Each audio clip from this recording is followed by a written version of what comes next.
semuanya, teman-teman tahu nggak? Roy Suryo ditangkap sama Pak Purnomo. Nggak percaya, nggak percaya. Ini videonya ya. Batan Gerobokan nyambung semua loh. Beliau saya temukan terlantar. Buat terlantar ditemukan sama Pak Pur. Biar tinggal saya sebulan 2 bulan.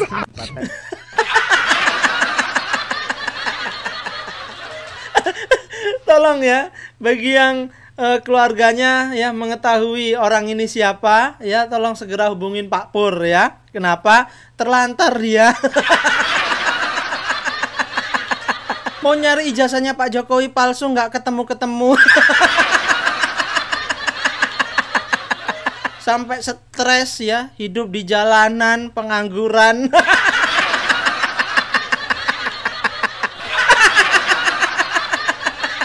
Tapi ya udah, gimana lagi, udah jalannya mereka begitu ya. Dan ini ada yang paling lucu dan pengecut bagi kita. Kenapa? Ya, yang kemarin orang ini melaporkan ijazah Pak Jokowi ke Bareskrim Polri.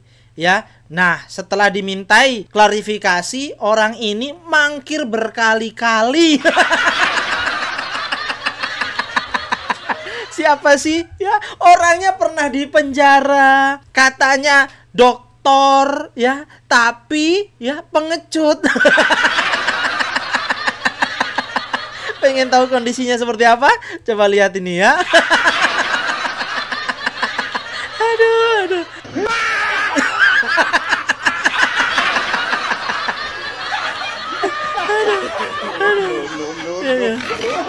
Ini orangnya nih. Hah? Kabur, ngakunya berobat ke luar negeri.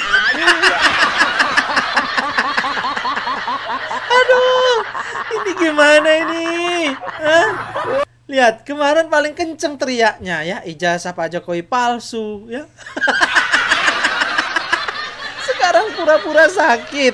Ya mudah-mudahan pura-pura sakit. Kalau sakit beneran kasihan lah ya. Tapi kalau sakit beneran ya nggak masalah, jangan lama-lama sakitnya. Dan nggak usah sembuh lagi sekalian ya, biar kabur selamanya.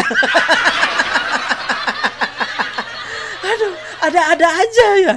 Ya, heran loh. Wakil Ketua TPUA kemarin dipanggil dimintai klarifikasi ya, alasan ketabrak motor, kecelakaan. Dan ini malah lebih parah lagi, ketuanya.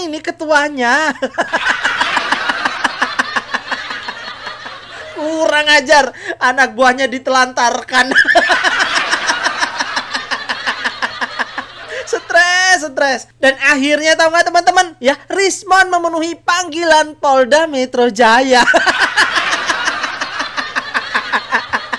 Dengan pertanyaan 97 pertanyaan. Hari ini dipanggil sebagai terundang.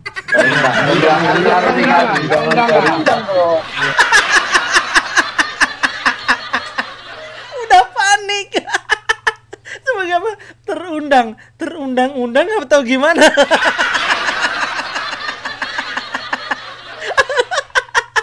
Aduh, udah panik ngomongnya.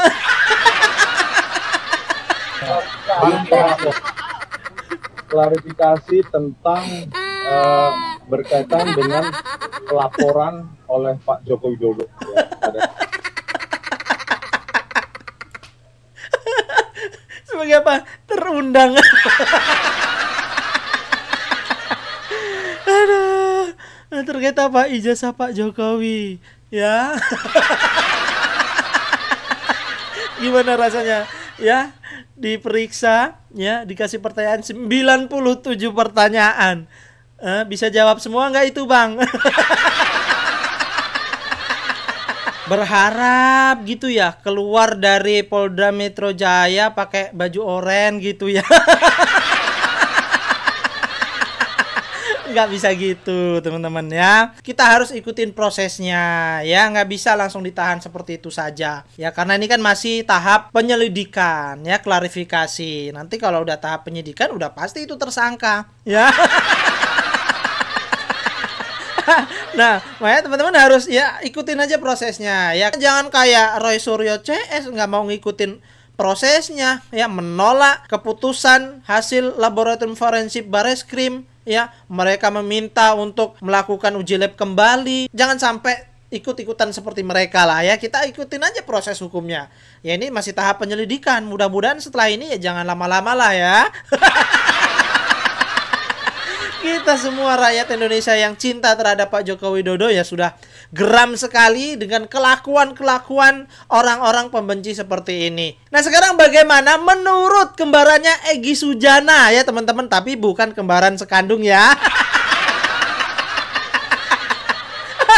Jauh. Siapa itu? Iya, Opung Parbelak teman-teman ya. Makanya teman-teman harus simak video ini sampai selesai biar teman-teman tidak gagal paham, oke?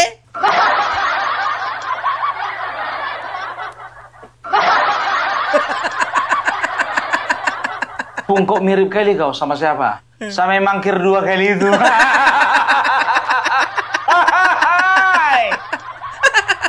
Lagi sakit dia. Nggak tahu tak betul tangga itu sakit itu. Mangkir 2 kali, alah. Ya kalau cerita, ya kan kita mah dilaporin happy aja. Iya kan. Happy. Dibilangnya masih respon. Tahu nggak kalian? Gua dulu kemarin, masuk penjara ukuran 1 kali 3 meter. Waktu malam-malam itu keluar tikus semua. Baunya minta ampun tuh kamar. Lu belum tahu kan? Pakai otak.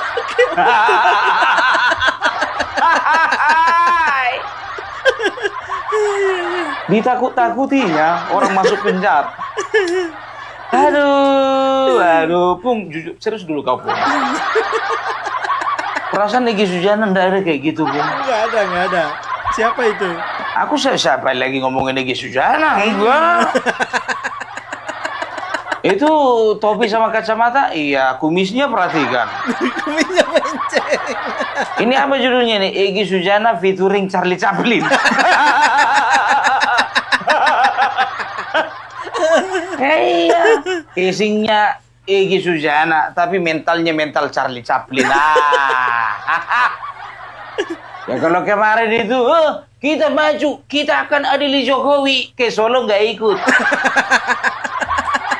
Sampai klarifikasi itu orang-orang yang di dalam bus itu, mama-mama itu, apa dibilangnya, Bang Egy ketika datang ke sini ternyata dia ditahan. Iya, dilakukan pemeriksaan. Tapi alhamdulillah sore ini udah bebas.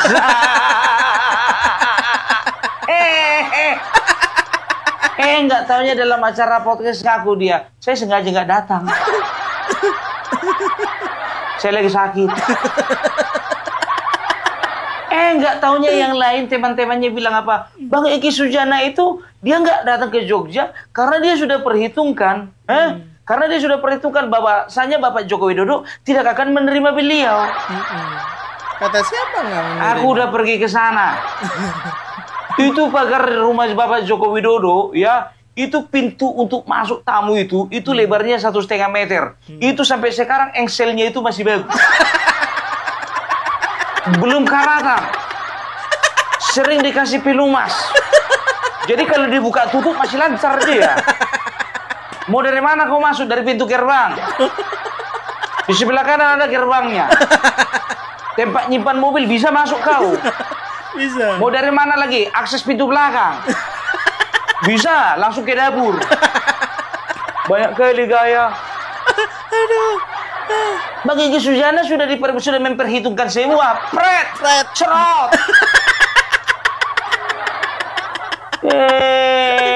Tiba ke Jogja kemarin nggak ada datang dia, ke Solo nggak datang juga. Dipanggil polisi dia mangkir sekali. Dipanggil sekali lagi mangkir lagi 2 kali. Aduh. Kalah pet. Kalau gaya, kemarin wakilnya menabrakkan diri ke motor. Fitnah itu, Bung. Siapa yang fitnah? Emang mana iya? buktinya? Banyak kali gaya. Sekarang ketuanya nggak berani dia memenuhi undangan polisi. Undangan ini masih undangan. Klarifikasi. Belum jadi tersangka. 2 kali. Twice. In English twice. Kok habis ini? Ya, itu dia. Tapi tolonglah dulu, Pung. Tolong dulu, lepas dulu kumismu itu. Nggak konsentrasi kami. Sekarang begini, ya. Sore hari ini, ya, aku mau bahas tentang Rismond. Sebentar, Bung, sebentar. Kemarin kau berpenampilan seperti si Tompel yang kau bahas Dokter Tifa. Sekarang kau berpenampilan Iggy Sujana featuring Charlie Chaplin yang kau bahas si Rismond. Di mana letak konsistenmu, Bung? Sama aja kalau dibilang orang sana, dibilang apa sama Refli Harun, ya kan? Dibilang juga Rocky Gerung, dibilang juga orang TPUA. Sama aja aku bilang ini inkonsisten, sama seperti Bapak Jokowi. Ya iyalah mirip, wah awak bapak sama anak, ya kan? Iya. Tapi beda kakak. Iya kan? Rismond hari ini diperiksa oleh ya Polda Metro Jaya, ya. Hanya untuk memberi klarifikasi. Tenang ya. Kalau Rismond keluar ketawa-ketawa, itu artinya apa? Itu artinya dia sedang membangun ya citra di depan publik bahwasanya dia tegar. Oke. Ya, kalau nggak salah dia diperiksa 10 jam. 10 jam. Lama loh itu. Dengan pertanyaan 97. Kata pengacaranya, ya si Kozinudin, ya si Tom, nggak usah dulu, Bung. Tom apa aku bilang, Si Kozinudin, ya, dari 70 meningkat ke 97 pertanyaan. Sekarang begini, ya, Rismond, ya, kalau memang betul-betul kau seorang peneliti, ada nggak kau tadi sebelum masuk, kau tanya dulu sama Bapak Kepolisian, Pak, itu lembar pertanyaannya itu udah diuji karbon apa belum?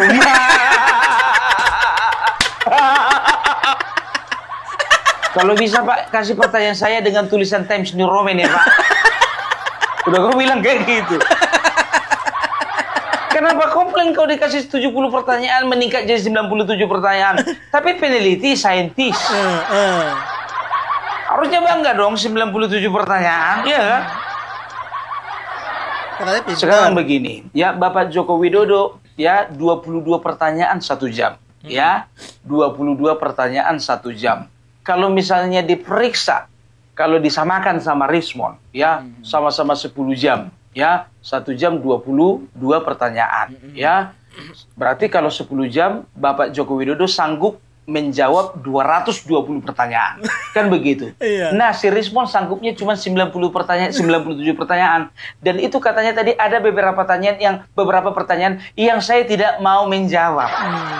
Jadi di sini sudah kelihatan tingkat kecerdasan Rismond dengan Bapak Joko Widodo itu 2 kali lipat. Bapak Joko Widodo lebih cerdas daripada Rismond. Ganti Rismond 97 pertanyaan dijawab dalam 10 jam. Benar. Lebih cerdas. Dari sini saja sudah kelihatan kecerdasanmu Rismond. Masih di bawah Bapak Jokowi. Itu yang pertama. Yang kedua, ya Bapak Joko Widodo sudah 5 kali ikut pemilihan. Kau sekali pun ikut pemilihan RT belum?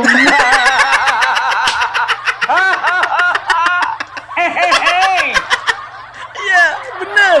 Aduh, ya keluar dia kan, tahu kalian ya kan? Ada yang bilang apa namanya? Apa berteriak-teriak, horas. Aku bertanya-tanya, Rismond orang apa rupanya? Setahuku kalau horas-horas itu orang Batak, ya kan? Kok bisa ada begitu keluar dia ada yang bilang horas. Karena setahuku kalau orang Batak itu tidak ada kayak gini orangnya. Iya. Orang Batak itu terkenal dengan pencinta kedamaian.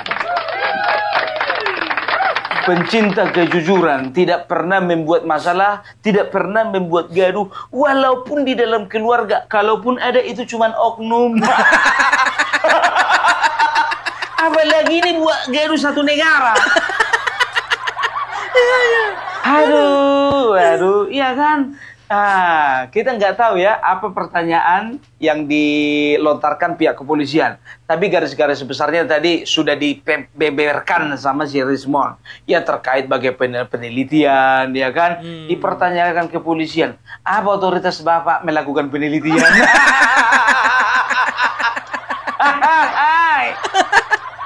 Rismond, yang kau teliti itu bukan ijazahnya seorang ketua RT. Kan begitu. Ya. Ini yang kau teliti itu adalah ijazah dari Presiden. seorang kepala negara. 2 kali. Ingat, 2 periode bukan 2 tahun. Ingat ya, 2 periode. Setelah itu beliau itu wali kota 2 periode. 2 periode. 2 periode. Gubernur Rismond. 1 periode. Ya. Ketika kau akan meneliti sebuah data, ya, dari seorang penyelenggara negara, apalagi ini adalah Bapak Joko Widodo, presiden kita, wajar kalau dipertanyakan otoritasmu. Kan begitu. Kau datang dulu misalnya ke sekolah, ya, atau ke kampus, kau tanya dulu, Pak Rektor minta dulu data-data pribadi. Kau minta dulu ijazahnya rektormu itu. Kau pertanyakan dulu sama dia. Ijazah asli enggak? Saya mau tahu dulu Pak, saya mau teliti dulu ijazah Bapak ini asli atau palsu. Tapi enak kali lah kau 10 jam ya. Lama kali kau di situ. Ngapain kau di dalam? Ngasih kuliah.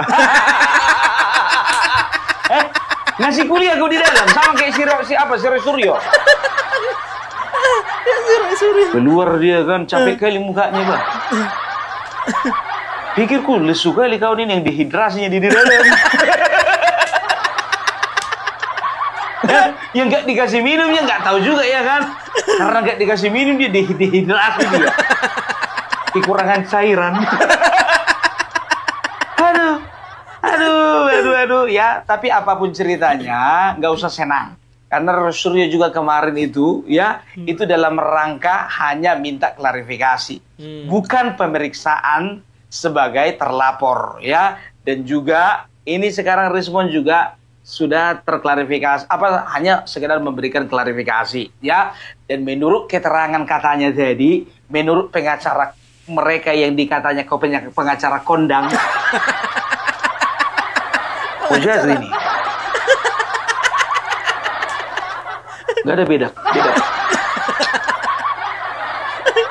Sebentar dulu ya, sebentar, agak susah. Lem mana lem. Nggak ada lembah. Oh ada ini. Oke, lanjut. Sampai mana tadi? Pengacara kondang bung. Jadi menurut pengacara kondang keterangannya, katanya ya Kurnia nggak kelihatan karena juga sedang sakit. Terserah kalian mau percaya atau enggak. Terus Ya akan kan? begitu alasan. Egy Sujana sekarang ya 2 kali mangkir nggak kelihatan karena apa? Karena lagi bikin podcast. Bukan yang ini. Ini bukan Egy Sujana. Bukan. Opung Parbelak. Serius dulu kok mirip, Pung. Ya, jadi dia itu katanya lagi sakit, tidak bisa memenuhi panggilan polisi 2 kali. Dan dia berjanji kalau sembuh, ya, maka dia akan kembali bisa merespon panggilan dari pihak kepolisian, kan begitu? Iya kalau sembuh. Kalau sembuh. Kalau enggak, nggak boleh gitu, Bung. Kalau orang sakit itu didoakan biar sembuh lah. Iya. Ya kan gue bilang kalau sembuh. Mudah-mudahan secepatnya kan gitu. Maksudmu secepatnya apa? Ya secepatnya dipanggil ke rumah pulang. Ya kan, secepatnya dipanggil ke rumah pulang. Enggak aja kalian terlalu negatif sama Pupar belakang. Ya, jadi Riza Fadila, wakil ketua, ya kan, nggak tahu entah kenapa ya, apa namanya, selalu saja dia ini sebelumnya ya kan, sebelumnya dia itu kan garang gitu kan, tiba-tiba itu kegarangannya itu apa namanya berkurang 2 kali lipat. Tapi masih mending wakil ketuanya jantan menghadapi permasalahan, walaupun gemetaran kan begitu. Daripada ketuanya sama sekali nggak kelihatan batang hidungnya.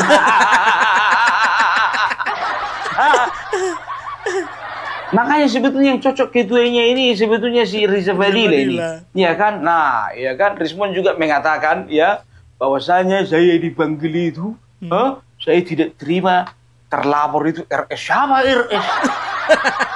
Nama saya kan bukan RS. RS banyak. Bisa saja itu Roy Suryo. Bisa saja itu Rizik Syihab. Memang betul bisa juga itu adalah Rismon Sianipar. Mana tahu juga itu bisa saja itu Rizal Sadila. Atau Dokter Riva. Atau mungkin lagi Dokter Rurnia. Stop, garing. Garing, opung.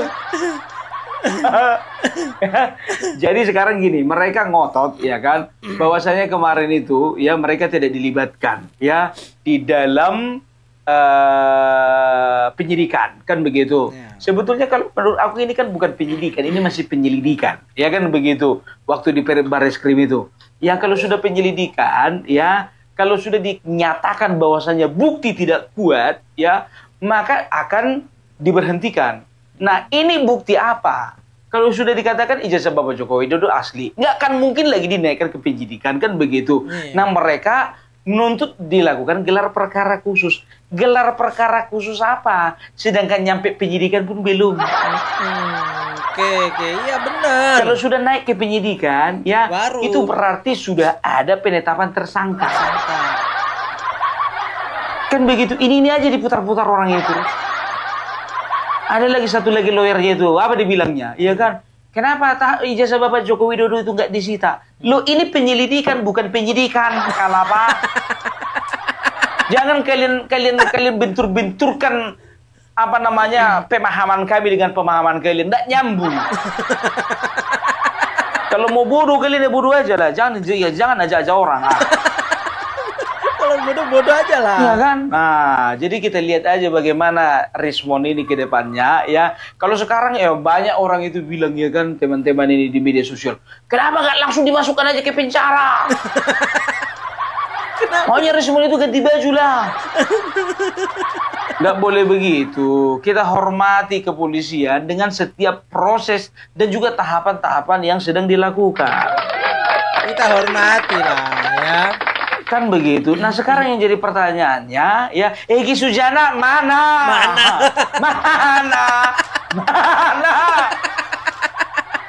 Egy Sujana mana? Ini saat ini perlu diperiksa ya. Parah kawan ini mah. Katanya imunitas, tapi pernah juga masuk penjara. Kurnia begitu juga, imunitas, begitu dapat panggilan tiba-tiba sakit dia. Kena mental. Ya kan? Datang dokter tiba bukan yang bilang apa. Permasalahan ijazah Bapak Joko Widodo ini memang memang apa namanya kayaknya membawa hikmah gitu loh. Lihatlah dokter tiba-tiba bisa bahasa Inggris.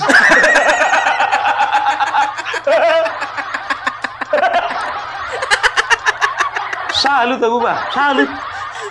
Keren. Kapan lah kursus kawan ini ya kan? Aduh ya, luar biasa ya.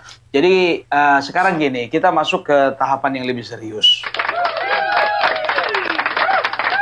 Maksudnya pembahasan serius gimana? Yang tadi opening. Masih opening yang tadi tuh. Masih opening itu. Ini bagian serius ya ini.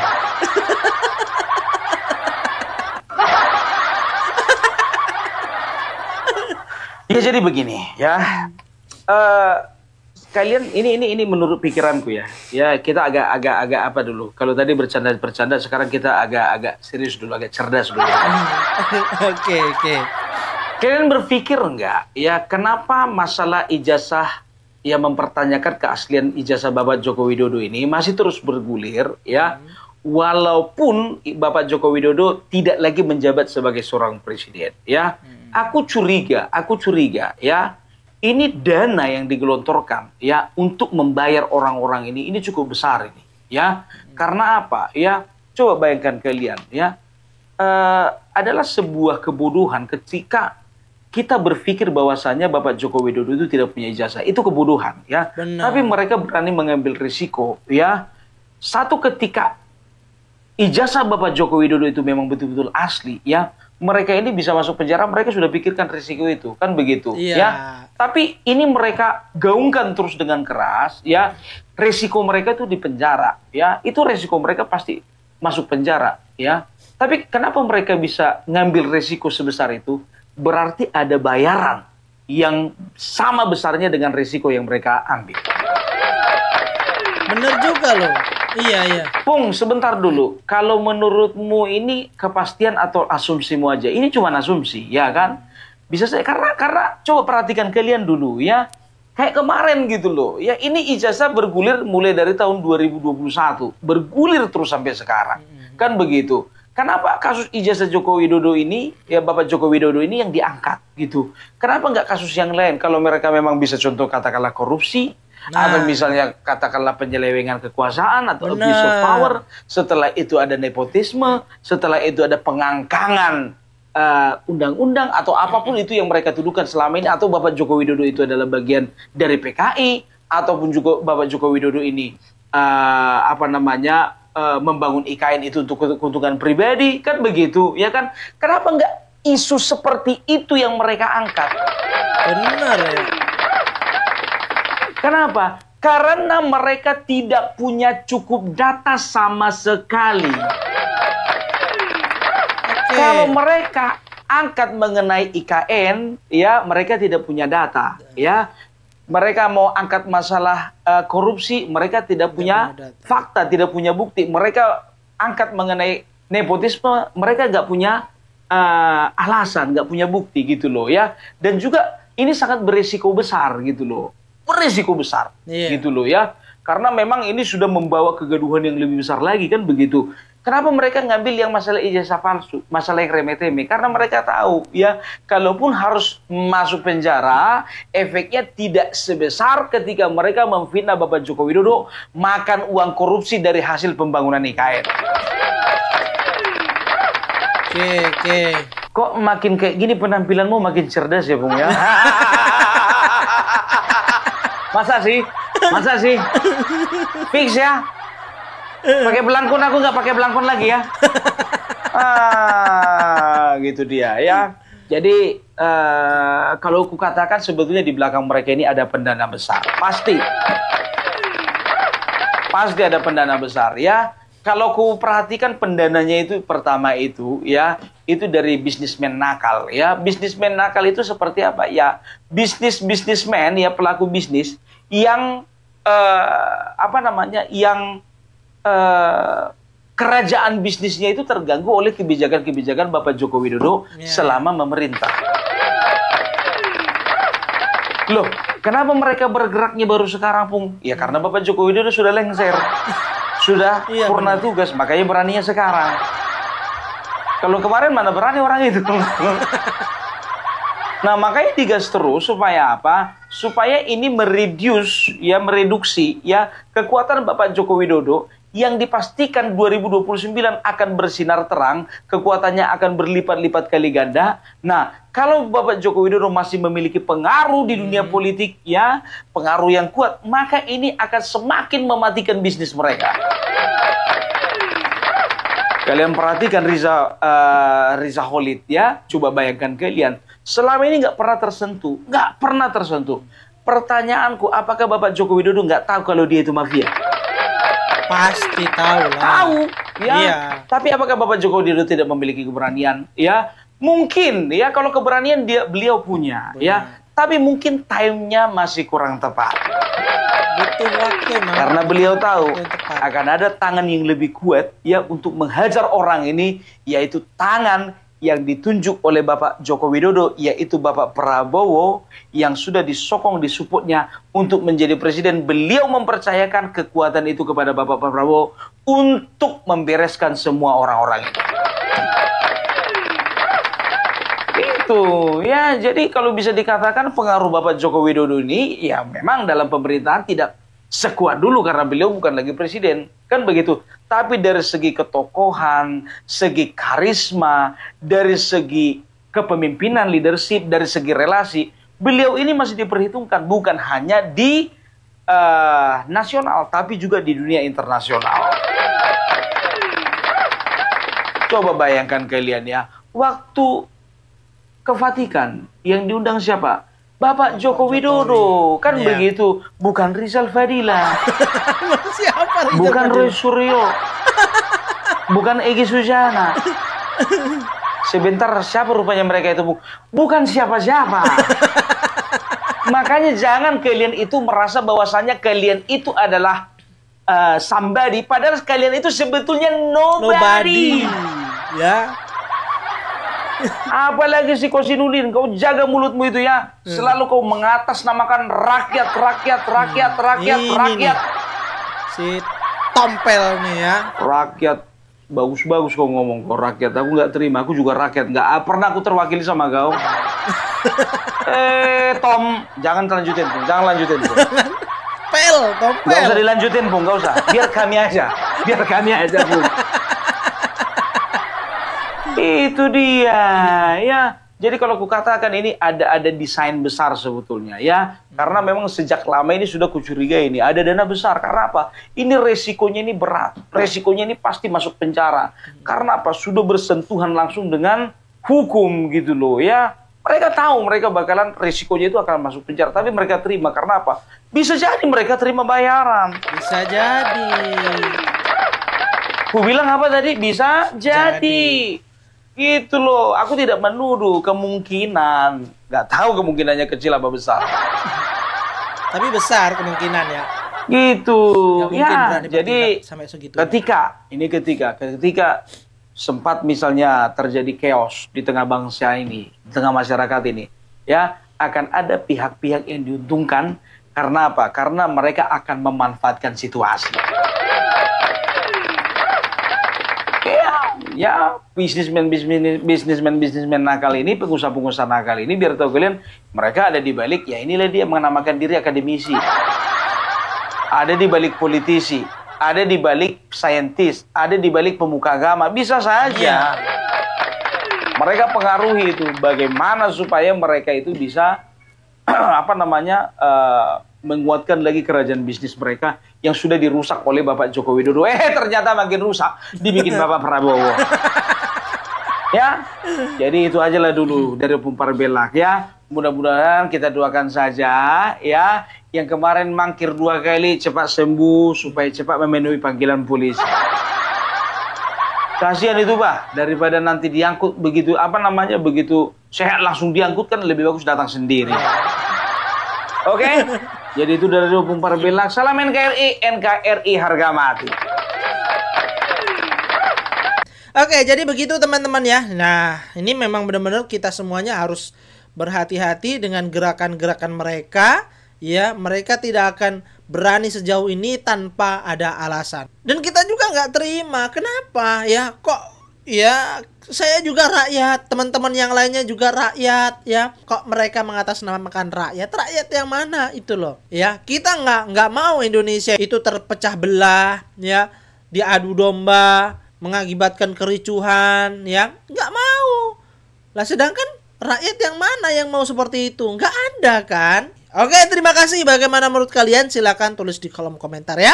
Terima kasih. Wassalamualaikum warahmatullahi wabarakatuh.